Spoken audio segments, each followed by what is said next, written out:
Berlin, January 20, 1942. In a lakeside villa on the shore of the Wannsee, 15 senior officials of the Third Reich sit around a polished conference table for less than 90 minutes.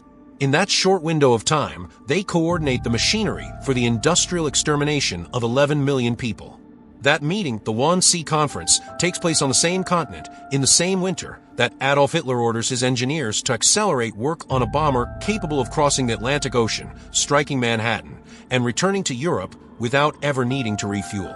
6 million Jews will die in the operation those 15 bureaucrats set in motion. But almost no one today remembers that on that same freezing winter, another plan was already sitting on the drafting tables of the Reich. A plan for what would come next. A plan for a country most of Hitler's officers had never seen. A plan for America. By that point in the war, Nazi Germany fielded the best trained, best equipped, and most ideologically drilled army on Earth. Its submarines were sinking Allied cargo ships from the coast of Norway all the way down to the Caribbean. In the opening months of 1942, German U-boats prowled the eastern seaboard of the United States so freely that residents of Miami and Atlantic City could stand on the beach and watch tankers burn on the horizon. American ports had not yet learned to enforce blackouts. The silhouettes of merchant ships stood out against the neon glow of the coastline, and Kriegsmarine captains later described the American shore as the easiest hunting ground of the entire war. Its scientists were deep inside a race to build an atomic weapon, and its Führer was already looking past a war he had not yet lost. His long horizon was fixed on one final distant, almost unimaginable target, the United States of America. So let's do something uncomfortable. Let's imagine, for the length of this video, that he had succeeded, that the D-Day landings had failed on the beaches of Normandy, that the Eastern Front had collapsed under German pressure, that Berlin, not Washington, had dictated the peace of 1945. What would American life have looked like under the swastika? What would have happened to the country that today calls itself the leader of the free world? Over the next 40 minutes, we're going to walk through a scenario that historians have quietly studied for decades. We'll show you the actual bomber Germany designed to hit New York and how close it came to flying. We'll explain why Hollywood, of all industries, would have become one of the Reich's most valuable prizes. We'll look at the American industrialists who publicly admired Hitler, the technology companies that helped him count his victims, and the ideological fractures already carved into the United States that would have made a Nazi occupation terrifyingly plausible. And we'll ask the hardest question of all. What resistance, if any, could have stopped a machine this cold, this efficient, this convinced of its own destiny? This is a thought experiment, but it is not fiction. Every plane, every plan, every person named in this video is real. The material here draws on declassified Reich documents, post-war military archives, and decades of scholarship from historians who have spent their careers reconstructing what the Nazis intended to do next, not just what they did. Before we begin, do us a small favor. If you value the kind of history that treats you like an adult, history without cartoons, without easy heroes, without soft answers, hit the like button and subscribe to the channel. It genuinely helps us keep producing this work, and it costs you nothing. Now, let's set the stage properly. Because to understand how Adolf Hitler ever believed he could take the United States, you have to understand what he actually saw when he looked at America in the 1930s. He didn't just see a rival across an ocean. He didn't just see a booming industrial power he would eventually need to neutralize. He saw a country he thought he could crack from the inside, a country whose own contradictions, in his eyes, were already halfway to doing the work for him. And in the next chapter, we're going to look at those contradictions through his eyes. Because the story of what almost happened to America starts, uncomfortably, with what America was already doing to itself. To Adolf Hitler, the United States of the 1930s was not the confident superpower Americans remember today. It was, in his private assessments, a country wounded, distracted, and quietly at war with itself. And every fracture he could identify in American society was, in his mind, a potential lever. A country that was already dividing itself along racial and economic lines he believed could be pushed the rest of the way with the right pressure applied at the right moment. The pressure had, in a sense, already begun. On October 29, 1929, the New York Stock Exchange collapsed. Fortunes vanished within hours. Banks failed by the thousands. Within 3 years, roughly a quarter of the American workforce was unemployed. Bread lines stretched for city blocks in Chicago, Detroit, and Philadelphia. Farms in the Great Plains were foreclosed on faster than families could pack. What Americans would come to call the Great Depression was not just an economic event, it was a psychological one. It shattered the national confidence that had defined the Roaring Twenties, and it left behind a population that was hungry, angry, and in many places, looking for someone to blame. The Nazis themselves had risen out of the same crisis. The 1929 crash rippled across the Atlantic and hit Germany even harder, striking a country already crippled by the reparations of the First World War, already governed by a weak and unpopular republic, already primed for a strongman with easy answers. Hitler understood, better than almost any other European leader of his generation, exactly how a democracy dies when its citizens are desperate enough. And when he looked at Depression-era America, he saw the same conditions he had exploited at home, just delayed by an ocean. But the fractures he studied went deeper than economics. Hitler also paid close attention to what were known in the United States as the Jim Crow laws, a suffocating system of racial segregation that had governed the American South since the end of the Civil War. Under Jim Crow, black and white Americans were separated by law in schools, in hospitals, on trains, at drinking fountains, and in cemeteries. The system produced a strict racial hierarchy, enforced by police, by state legislatures, and, when those failed, by lynch mobs. Historians of Nazi law have documented that in the mid-1930s, Reich jurists actively studied American segregation statutes while drafting the Nuremberg Laws, the legislation that would strip German Jews of their citizenship. In other words, the racial architecture of the Third Reich was, in part, modeled on institutions that already existed on American soil. And Hitler did not stop there. He also noted what American history books would eventually call the treatment of the native peoples of North America. Across the 19th century, indigenous nations were pushed off their ancestral lands and confined to reservations, often thousands of miles from where their ancestors had lived. In the name of what settlers called manifest destiny, the belief that the United States had a divine right to expand across the continent, entire cultures were displaced by treaty, by force, and by broken promises. Disease, starvation, and open warfare killed unknown numbers, in the hundreds of thousands at minimum. The children who survived were, in many cases, taken from their families and placed in boarding schools designed to erase their language, their religion, and their identity. To Hitler, these were not shameful chapters in another country's history. They were operational precedents. A society that had already accepted the displacement, confinement, and cultural destruction of an entire population, he believed, could accept it a second time. And before the horror of the final solution, before the gas chambers of Auschwitz, Treblinka, and Sobibor, the Nazi regime had itself begun with something the American South and the American West would have recognized. It began with segregation. It began with laws that stripped rights. It began with fenced neighborhoods called ghettos patrolled by armed police, where an entire people was pushed into starvation and disease before anyone dared to speak the word extermination out loud. That was the country Hitler thought he could break. Not because Americans were weak, but because, in his cold calculation, Americans had already shown him exactly how it could be done. There was, however, one very large problem with Hitler's American ambition, and it was blue, cold, and roughly 3,000 miles wide. The Atlantic Ocean stood between the German war machine and the coast of the United States, and no matter how many divisions Berlin could put in the field, geography did not care. The Wehrmacht, Hitler's army, was arguably the most feared land force on Earth. But the Kriegsmarine, the German Navy, was never designed for a transatlantic invasion of a continental power with coastlines on two oceans. There was no fleet capable of ferrying millions of soldiers across the Atlantic under fire. There was no logistical tail that could resupply them once they landed. On the map of pure military feasibility, a straightforward German invasion of the American mainland was, from the beginning, close to impossible. But that did not stop the planning. It merely changed the shape of it. If Berlin could not put boots on Fifth Avenue, Berlin would try to reach Fifth Avenue by air. Beginning in the late 1930s, the German Air Ministry commissioned a series of studies for what came to be called the Amerika bomber, a bomber large enough and with range enough to take off from occupied Europe, cross the ocean, drop its payload on a major American city, and return without refueling. The target list was blunt: New York, Washington, Chicago, Detroit, Los Angeles, the industrial and financial heart of the enemy. The idea was not to occupy the United States by air. The idea was to break its will.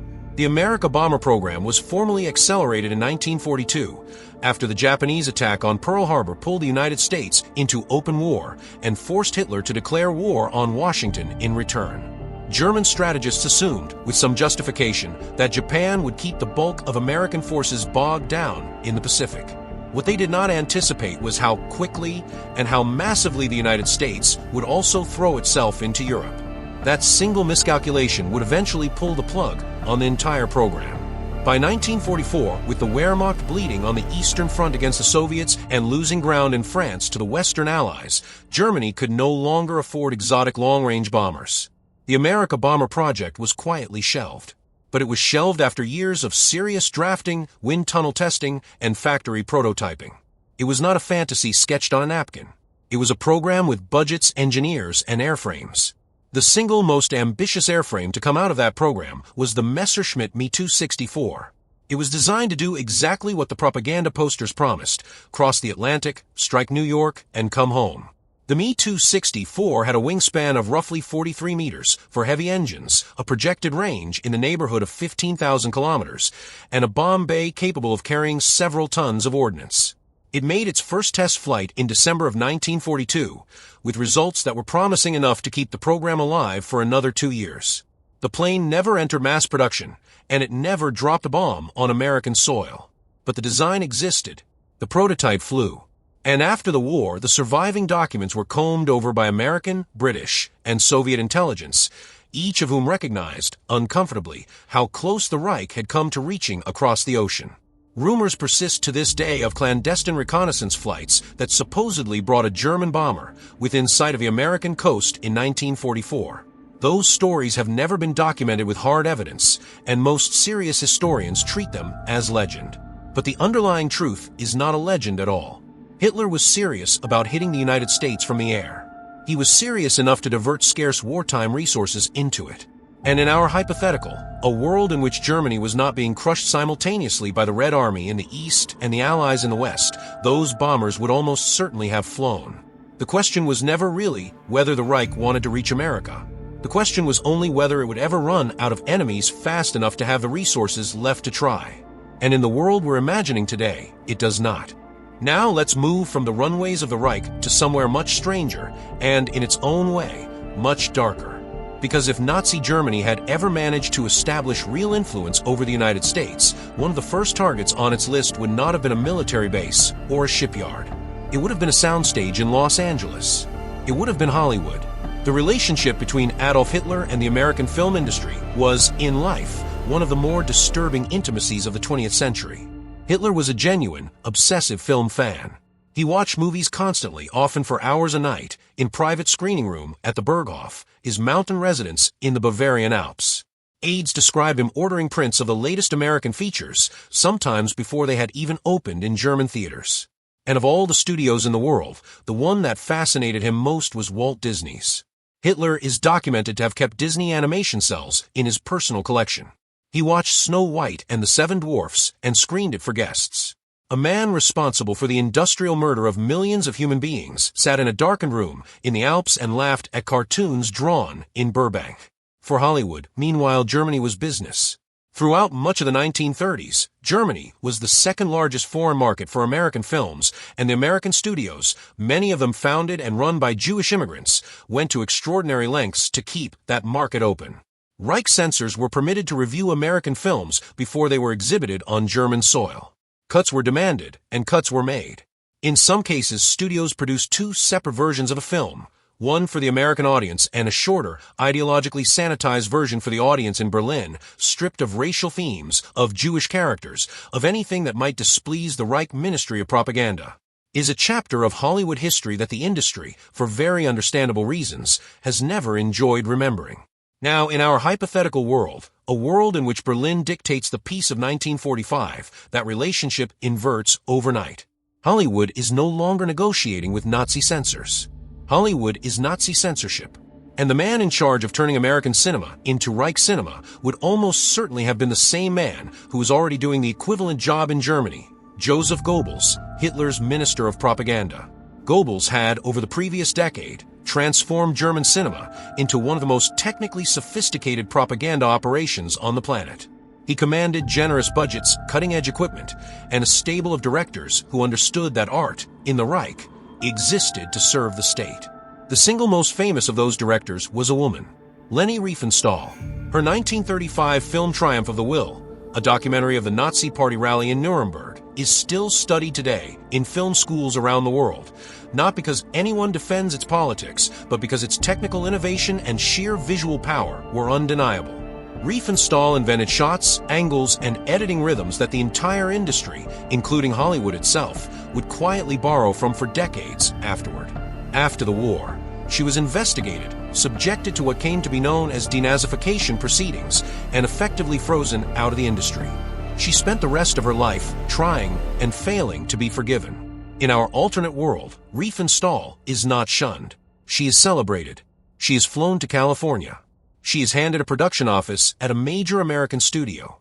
Her assignment is to train a new generation of American filmmakers in the Reich aesthetic, monumental architecture, cathedral lighting, tightly choreographed masses of uniform bodies, and the constant, subliminal message that the state is not just powerful, but beautiful. In that world, the American movie musical does not die, is simply retooled. Cheerful choreography now serves marching troops. Family melodramas now end with the correct racial order restored.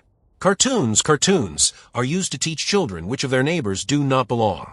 The most powerful cultural machine ever built by a democracy is quietly rewired, one film at a time, into the most powerful propaganda machine ever built by a dictatorship.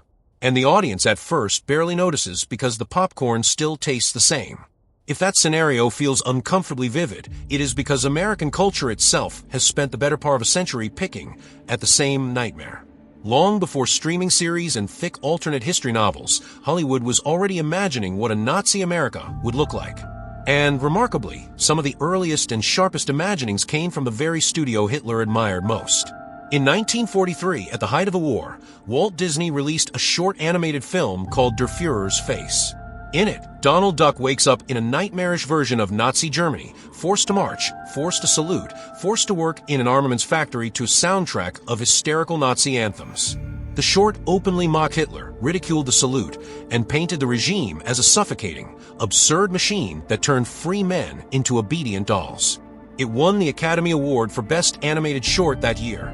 Disney, the same studio who sells Hitler Collected, was, in effect, telling the American public that this could happen to you too. 3 years earlier, in 1940, another giant of American entertainment had already fired a warning shot of his own. Charles Chaplin, the silent film legend, released The Great Dictator. It was Chaplin's first true talking picture. In it, he played a paranoid, mustachioed tyrant named Adenoid Hinkle, a barely disguised parody of Adolf Hitler. The film ridiculed fascism at a moment when much of the American establishment was still politely uncertain about the Nazi regime, and it culminated in one of the most famous monologues in the history of cinema, in which Chaplin dropped his character entirely and spoke, directly into the camera, about peace, freedom, and the fundamental dignity of the human being. In 1940, that was not a safe film to make. Chaplin made it anyway. The impulse to imagine an America under the swastika did not die when the shooting stopped. In 1962, the science fiction novelist Philip K. Dick published a novel called The Man in the High Castle. It imagined a world in which the Axis powers had won the Second World War. In that world, the United States has been carved in two. The eastern seaboard is a German puppet state. The western coast is under Japanese occupation. The middle of the country is a lawless buffer zone. The novel won the Hugo Award, one of the most prestigious prizes in science fiction, and quietly established itself as one of the defining works of alternate history in the English language. More than 50 years later, in 2015, that novel became the basis for a television series of the same name, produced by Amazon Studios. The series ran for 4 seasons and reached audiences the original book had never touched. Some of its most disturbing sequences dramatize precisely the kind of everyday horror that a Nazi occupation would have normalized. In one of the most quoted scenes of the show, a senior Nazi official living in New York is compelled by Reich law to euthanize his own son because the young man has been diagnosed with a hereditary illness. In the real Third Reich, this was not fiction. Long before the machinery of the Holocaust was aimed at Europe's Jewish population, it was first tested under a euphemistic program called Action T4 on Germans with physical and cognitive disabilities. Doctors, working under state orders, murdered tens of thousands of their own patients. The Man in the High Castle simply asked the question no one wanted to ask out loud. What happens when that policy crosses the ocean, puts on an American accent, and moves in next door? None of this cultural output, the Disney short, the Chaplin monologue, the Philip K. Dick novel, the Amazon series, is idle entertainment. Each one is, in its own way, a rehearsal. a rehearsal of the moral imagination. A way of asking, in the safety of a movie theater or a paperback, what a society is willing to accept, what it is willing to resist, and how quickly the ordinary rhythms of daily life can absorb an evil most of us assume we would recognize instantly. The uncomfortable answer, in every one of these stories, is the same.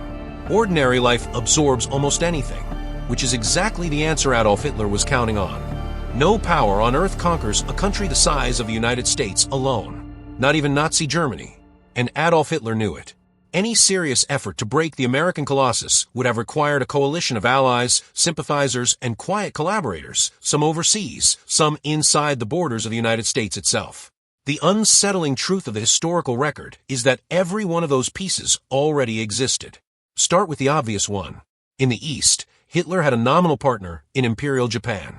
The two powers were united less by ideology than by convenience, a shared enemy in the United States and a shared appetite for empire. On December 7, 1941, the Imperial Japanese Navy struck the American Pacific Fleet at Pearl Harbor, killing more than 2,000 American servicemen and dragging Washington into a two-ocean war overnight. In Philip K. Dick's alternate history, that alliance eventually delivers the entire western coast of the United States into Japanese hands, from Seattle down to San Diego. In the real world, the Tokyo-Berlin partnership was always strained by distance, by racial ideology, and by the incompatible war aims of the two regimes. But had Germany triumphed in Europe, historians widely agree that a division of American territory between the two Axis powers is exactly the kind of arrangement Hitler and the Japanese High Command would have entertained. To the west, Hitler dreamed of an even bigger prize, a subdued Great Britain, brought into the Reich's orbit as a junior partner in the campaign against the Americans. There were uncomfortably British aristocrats and politicians in the 1930s who believed a negotiated peace with Berlin was the sensible course. That possibility never crystallized, and the reason it did not crystallize has one name attached to it: Winston Churchill. His refusal to entertain surrender in the darkest hours of 1940 is one of the load-bearing reasons the free world still exists today.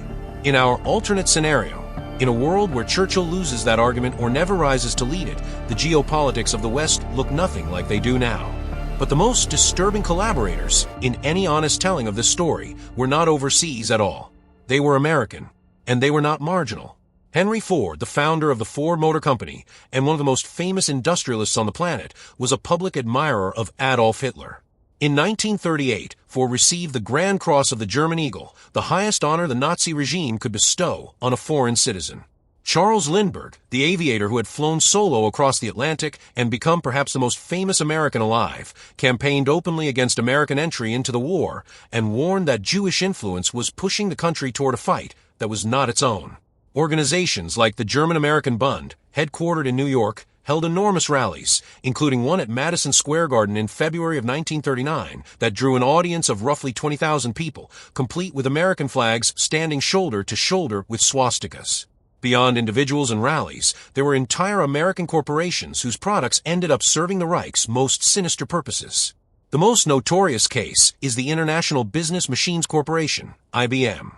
Through a German subsidiary, IBM supplied the Nazi state with the punch card tabulating machines that made the entire bureaucracy of persecution possible.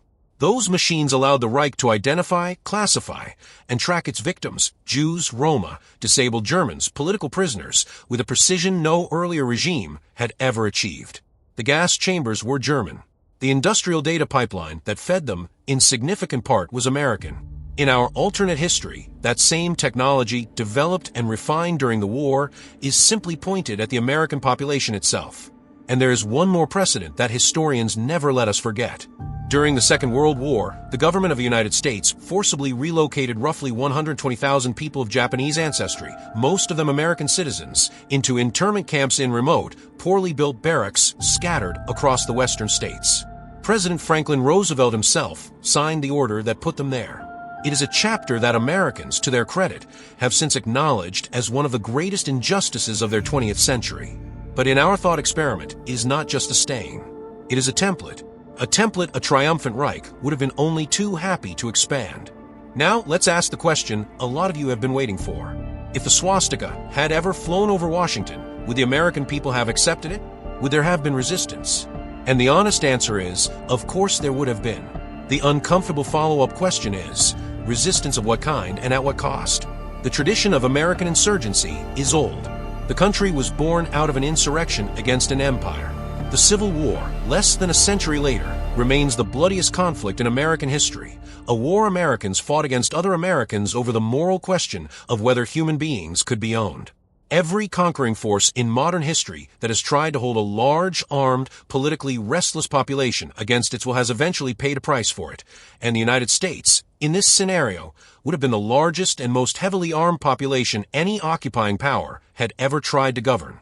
Cities like New York, Chicago, Boston, San Francisco, and Philadelphia, dense, diverse, deeply networked, and disproportionately hostile to fascism, would have become obvious epicenters of underground resistance almost from day one. Sabotage of factories, attacks on railway lines, assassinations of collaborators, clandestine newspapers, radio broadcasts smuggled out of church basements. The whole grim repertoire that resistance movements across occupied Europe had already invented, imported, and expanded on American soil. The response from the Reich would have been catastrophic. And here we have to pause on something you were probably already thinking about. Nazi Germany was, at the end of the war, in the middle of an active nuclear weapons program. The German nuclear effort never got as close to a working bomb as the American Manhattan Project did. That is the fortunate historical fact. But in a world where Germany wins the war, the timeline of that program does not stop. It accelerates. It absorbs captured Allied science. And sooner or later, it delivers a weapon. Once that weapon exists in Berlin's hands, and no other power has the capacity to answer it, entire American cities become bargaining chips. The lesson of what happened at Hiroshima and Nagasaki in the real world, cities erased in a single flash, tens of thousands dead in seconds, tens of thousands more dying for years afterward from radiation, is a lesson a triumphant Reich would have been fully prepared to deliver on the American mainland. One city vaporized as a warning, regional governments capitulating within days. But the cruelest weapon the Reich brought to any occupation was never a bomb. It was a schoolroom. The Nazi regime, more than any modern dictatorship before it, understood that the deepest way to conquer a country is to change what the next generation learns. Germany, in the 1930s, was one of the most literate, cultured, and philosophically sophisticated nations on the European continent. That did not stop it from falling within a single decade under the spell of a genocidal ideology. The mechanism of that fall was in large part the systematic rewriting of the classroom. Textbooks were rewritten to teach a racial hierarchy as objective science. History was reinterpreted to cast Germany as the eternal victim. Youth organizations replaced the family as the primary loyalty of the child. In a Nazi-occupied United States, that machinery would have been installed piece by piece in every public school in the country. And the children who grew up inside it, the first Americans born entirely under the swastika, would not, over time, have needed to be occupied at all. They would have been raised to salute. Around all of this would sit the harder, colder infrastructure. Forced labor camps for anyone the regime classified as racially or politically undesirable. State control of the media, of the churches, of the courts. Neighborhoods reorganized along racial lines. American factories, the automotive plants of Detroit, the steel mills of Pittsburgh, the electronics assembly lines of the coasts, retooled overnight to produce armaments, U-boats, and tanks for the Reich's next war. Because there would have been a next war. The Reich never stopped expanding. And with North America secured, the map on the wall of the Berlin War Room would have turned, inevitably, downward, toward the next target on the list, South America. The uncomfortable truth about South America is that even in the world we actually live in, the world in which the Nazis lost, the Reich still reached the southern continent. It just reached it in the shadows. Long before the war, communities of German origin had settled across Argentina, Paraguay, Chile, southern Brazil, and Uruguay. Many were ordinary immigrants who had built farms and towns and businesses over generations. But a smaller subset openly embraced the ideology of the Third Reich. Photographs from the 1930s show swastika banners hanging in the streets of towns in the Brazilian South. Local pro-Nazi political parties briefly took root before being banned. When the war ended in 1945 and the machinery of Nazi justice began pulling former officers and collaborators into war crimes tribunals, hundreds of the most wanted men in Europe found their way, through clandestine escape networks known collectively as the Ratlins, to the same South American communities that had once cheered them. Some of the names on that list are among the most infamous in the entire history of the 20th century. Joseph Mengele, the Auschwitz doctor who conducted horrific medical experiments on prisoners, particularly on twins and on children, lived quietly for decades in Argentina, Paraguay, and finally in Brazil, where he died undetected in 1979. Adolf Eichmann, the bureaucrat who had coordinated the logistical machinery of the Holocaust, the trains, the schedules, the deportation lists, lived under a false name in a suburb of Buenos Aires until Israeli intelligence agents kidnapped him in 1960 and put him on trial in Jerusalem. Klaus Barbie, remembered as the Butcher of Lion for his role as head of the Gestapo in occupied France, lived openly in Bolivia for decades, protected by a succession of authoritarian regimes, before finally being extradited to France in 1980s. There are others, dozens of others, and the legend still alive today that Adolf Hitler himself somehow survived the ruins of Berlin and escaped by submarine to end his days quietly on an Argentine ranch. That legend is not history. There is no serious evidence for it. But the fact that it persists at all, more than 80 years after the war, tells you how deeply the Ratlins burrowed into the southern hemisphere, and how much cover the region provided to men who should have been on the gallows. In our alternate world, the world in which Hitler wins, none of these people need to run. They rule. They are not fugitives in Argentine boarding houses. They are governors of newly annexed provinces. They are commanders of occupation forces. They are professors at reformed universities. And South America, rather than being a hiding place for the losers of history, becomes the next front line of expansion for the winners. For most of the countries in the region, resistance would have been extraordinarily difficult. Militaries were smaller. Economies were more fragile. Political systems were often already brittle. A Reich flush with the industrial capacity of a defeated United States would have faced very little in the way of conventional opposition on its southern march. Popular resistance movements would almost certainly have formed in the mountains, in the rainforests, in the favelas, and the highland villages, but the same overwhelming force that broke American cities would have been turned on them with even less restraint. Millions would have died. Cultures would have been rewired. And an entire hemisphere, from the Arctic Circle down to Tierra del Fuego, would have found itself, for the first time in its history, under a single, brutal, foreign ideology. If you're still with us at this point in the video, take a moment to hit that subscribe button if you haven't already, and drop a comment below telling us which part of this scenario disturbed you the most. Was it the bombers designed to hit Manhattan? Was it Hollywood retooled as a propaganda factory? Was it the schoolrooms rewritten to raise a new generation into obedience? Or was it the reminder that so many of these mechanisms, the industrial data pipelines, the internment camps, the racial statutes, did not have to be invented for America, because in one form or another they were already here? Because that, in the end, is the most important lesson of this thought experiment. And that lesson is where we're going to close. None of what we have described in this video actually happened. And that is not an accident. It is not luck. It is not the natural bending of history toward justice. It is the direct result of decisions made at enormous cost by human beings who chose to stand in the way of something evil at a moment when standing in the way looked, to a great many observers, hopeless. It is the result of the American factory workers who tripled production of tanks, aircraft, and ammunition faster than any planner in Berlin thought possible. It is the result of the Soviet soldiers who died by the millions holding the Eastern Front until the Wehrmacht bled itself white in the snow outside Stalingrad. It is the result of the British pilots who fought the Battle of Britain in the summer skies of 1940 and refused to let the island fall.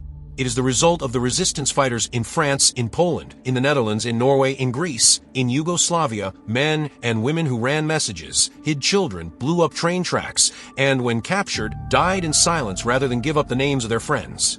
It is the result of the diplomats who cracked the codes, of the scientists who built the weapons, of the mothers who buried their sons and got up the next morning and went back to work. It is the result, ultimately, of a coalition of imperfect nations who agreed, for a few unrepeatable years, that some things were worth losing everything to prevent. And it is important, once in a while, to sit with that. To remember that the world we live in, with all of its noise, all of its bitterness, all of its very real injustices, is still, by any honest measure, a freer world than the one Adolf Hitler was designing when he died in a concrete bunker beneath Berlin in April of 1945. The concepts most of us take for granted, the vote, the free press, the right to worship or not worship as we choose, the right to say out loud that our own government is wrong, these are not the default settings of human civilization. They are the exception. They are the fragile, hard-won achievement of a very small number of very difficult generations. And they are always closer to being lost than we like to believe. The reason to run a thought experiment like this one is not to romanticize evil, is not to sensationalize violence, is not to entertain the darker corners of what could have been for the thrill of it. The reason is to make sure that the mechanisms we have described in the last 40 minutes, the propaganda machinery, the industrial data pipelines, the ideological rewriting of schools, the internment of unwanted populations, the quiet cooperation of powerful institutions with terrible ideas, do not slip past us the next time some version of them appears in the world. Because they will appear again. They already have. They come dressed in new flags, in new slogans, in new languages. They rarely announce themselves. That is precisely why they work. And so we end with the phrase that the survivors of the actual Holocaust asked the rest of us to promise them, over and over, for as long as any of them still walk the earth. Never again. Not never again in Europe. Not never again to Jews. Not never again in the 1940s. Never again. Full stop. To anyone. Anywhere. By any regime. In any language. The promise only matters if it is universal, and it only holds if each new generation actually understands what it is promising not to repeat. If this video moved you, taught you something, or made you look at your own country with slightly clearer eyes, do us one final favor. Share it with someone who needs to see it. Leave a like. Subscribe to the channel if you haven't already, so we can keep making history that treats the audience like grown-ups. And whatever comes next in your day, whatever ordinary, unglamorous, forgettable thing you are about to go do, remember that you get to do it freely, because a lot of people you will never meet made a choice, a long time ago, that you would. Thank you for watching, and we'll see you in the next one.